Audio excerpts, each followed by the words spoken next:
ಸಲಹೆ ಪ್ರಶ್ನೆ ಕೆಲಸ ಮಾಡೋದು.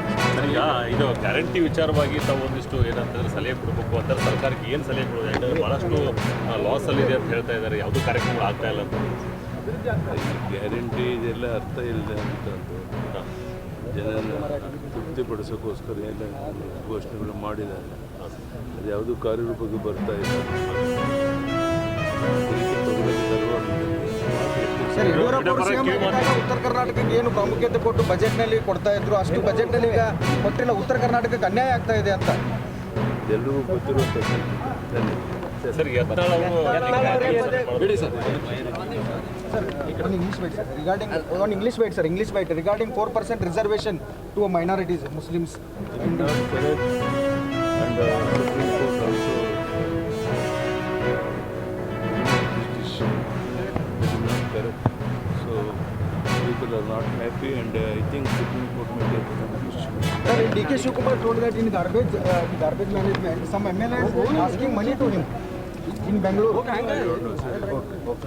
ವಿಶೇಷವಾಗಿ ನೀರಾವರಿ ಯೋಜನೆಗೆ ಯಾವುದೇ ಒಂದು ಪ್ರಾಮುಖ್ಯತೆಯನ್ನು ನೀಡ್ತಾ ಇಲ್ಲ.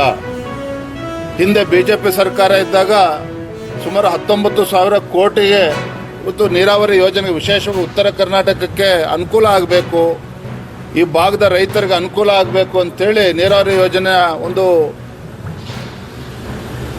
ದೊಡ್ಡ ಮೊತ್ತದ ಒಂದು ಕಾಮಗಾರಿಯನ್ನು ಕೂಡ ಕ್ಲಿಯರ್ ಮಾಡಿತ್ತು. ಅದನ್ನು ಕೂಡ ತಡೆ ಹಿಡಿತಕ್ಕಂಥ ಕೆಲಸ ರಾಜ್ಯ ಸರ್ಕಾರ ಮಾಡಿದೆ. ಏನು ಹೇಳಿದ್ರು ಸಿದ್ದರಾಮಯ್ಯನವರು? ಕಾಂಗ್ರೆಸ್ ನಡೆಗೆ ಕೃಷ್ಣ ಕಡೆಗೆ ಅಂತೇಳಿ ಘೋಷಣೆನ ಕೂಗಿದ್ರು, ಪಾದಯಾತ್ರೆ ಮಾಡಿದ್ರು. 50,000 ಕೋಟಿಯನ್ನು ನೀಡ್ತೇವೆ, ಪ್ರತಿ ವರ್ಷ ಕಾಂಗ್ರೆಸ್ ಪಕ್ಷ ಅಧಿಕಾರಕ್ಕೆ ಬಂದರೆ ಪ್ರತಿ ವರ್ಷ 10,000 ಕೋಟಿಯನ್ನು ನೀಡ್ತೇವೆ ಅನ್ನೋ ಘೋಷಣೆನ ಕೂಡ ಮಾಡಿದ್ರು. ಆ ವಿಚಾರವನ್ನು ಕೂಡ ಈಗಾಗಲೇ ಮರ್ತಿದ್ದಾರೆ. ಕಾರಣ ಏನಪ್ಪ ಅಂತ ಹೇಳಿದ್ರೆ, ತಮ್ಮ ಗ್ಯಾರಂಟಿಗಳನ್ನು ಅನುಷ್ಠಾನ ಮಾಡುವ ನಿಟ್ಟಿನಲ್ಲಿ ರಾಜ್ಯದಲ್ಲಿ ಅಭಿವೃದ್ಧಿ ಕೆಲಸವನ್ನು ಕೂಡ ಮರ್ತೋಗಿದೆ ಕಾಂಗ್ರೆಸ್ ಸರ್ಕಾರಕ್ಕೆ. ಶಾಸಕರ ಕ್ಷೇತ್ರಗಳಿಗೆ ಅನುದಾನವನ್ನು ಕೂಡ ನೀಡ್ತಾ ಇಲ್ಲ. ಮೊನ್ನೆ ಬಜೆಟ್ನಲ್ಲೂ ಕೂಡ 8,500 ಕೋಟಿ ಶಾಸಕರ ಕ್ಷೇತ್ರಗಳ ಅಭಿವೃದ್ಧಿಗೆ ಮೀಸಲಿಡ್ತೇನೆ ಅಂತೇಳಿ ಮೂಗಿಗೆ ತುಪ್ಪ ಸವರಿಸ್ತಕ್ಕಂಥ ಕೆಲಸ ಸಿದ್ದರಾಮಯ್ಯನವರು ಹಣಕಾಸು ಸಚಿವರು ಮಾಡಿದ್ದಾರೆ. ಒಟ್ಟಾರೆಯಾಗಿ ಈ ಸರ್ಕಾರಕ್ಕೆ, ಕಾಂಗ್ರೆಸ್ ಸರ್ಕಾರಕ್ಕೆ, ಸಿದ್ದರಾಮಯ್ಯನವರಿಗೆ ರಾಜ್ಯದ ಅಭಿವೃದ್ಧಿಯ ಬಗ್ಗೆ ಚಿಂತನೆ ಇಲ್ಲ.